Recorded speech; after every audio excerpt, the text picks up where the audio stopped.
Getty, I don't know why, but this week seems to have been the low point of what is not yet a year of having the Pennywise of rodeo clowns in the highest office in the land. For reasons we'll try to enumerate in a moment, this week has brought into sharp relief the consequences of the Russiaratfcked, utterly racialized, hockaloogie decision that 63 million of our dimmer fellow citizens made to hand the presidency over to Donald Trump because they'd been fed indigestible fried crud by their favorite radio and television stars for the past 3 decades. When I hear Jeff Flake moaning that he doesn't want the Republican Party to become the party of Donald Trump and Roy Moore, I am compelled to point out that the Republican Party has been the party of Donald Trump and Roy Moore for 30 years. It's just been waiting for Donald Trump and Roy Moore to come along. It is to laugh, and then it is to weep. Advertisement continue reading below. The obvious nadir came on Tuesday, when the president stopped on the way to his helicopter to essentially argue that it is better to put an accused child molester into the Senate than it is to elect a Democrat.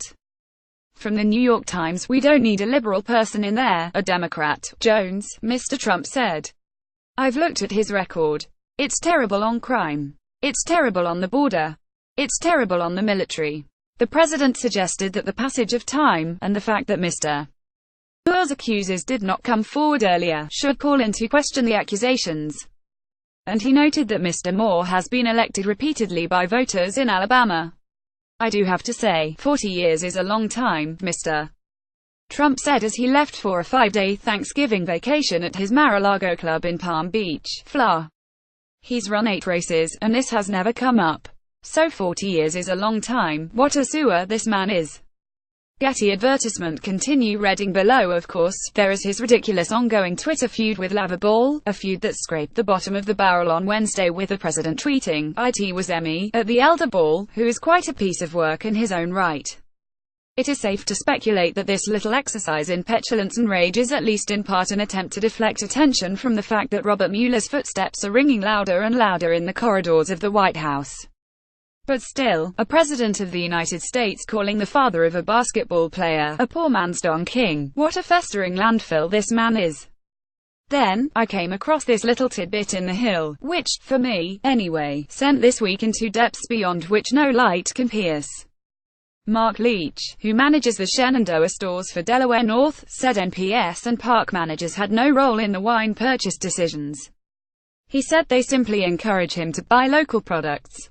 The Trump winery is located about 30 miles from Shenandoah. "Primarily, we try to buy from Virginia," he said. "They ask that we carry regional products as much as possible." Leach said he hasn't bought Trump wine since the summer. "We sold it throughout much of 2016 and we did a purchase of the rose back in May or June, primarily because the distributor we purchased from had some," Leach said. NPS spokesman Jeremy Barnum stressed that it was Delaware North that decided to sell the wine, not the park. "Yes, I'm sure that the name on the label absolutely had nothing to do with the decision by Delaware North to peddle the president's brand at a gift shop on land that belongs to all of us. There is a virulent and very contagious strain of corruption that infected every part of the public sphere when this president was inaugurated."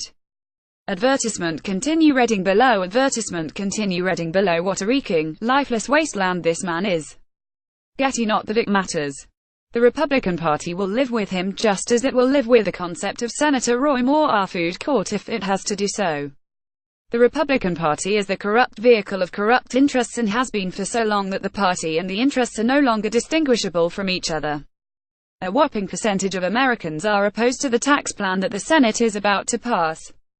On Wednesday, Senator Lisa Murkowski, briefly an independent voice against the shredding of the Affordable Care Act, announced that she would support a tax plan that did away with the individual mandate, which effectively would shred the Affordable Care Act.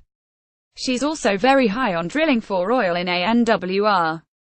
The only real problem that the Republicans have with the president is that his corruption is too obvious, too garish. It scares the donor class. It makes the good crystal rattle. Advertisement continue reading below. The only real problem that the Republicans have with the president is that his corruption is too obvious, too garish.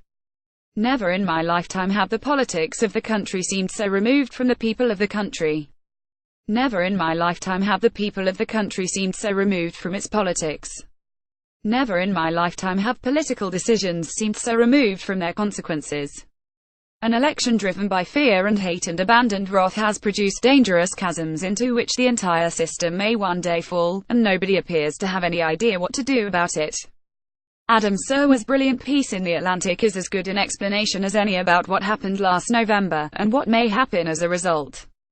Advertisement continue reading below. Advertisement continue reading below. It was not just Trump's supporters who were in denial about what they were voting for, but Americans across the political spectrum, who, as had been the case with those who had backed David Duke, searched desperately for any alternative explanation, outsourcing anti-Washington anger, economic anxiety, to the one staring them in the face.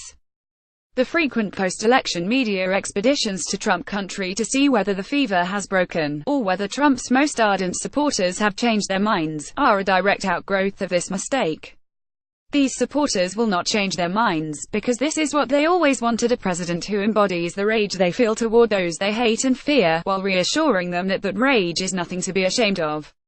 You cannot run a democracy on that basis.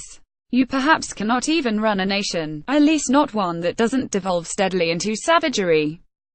These were not unavoidable choices.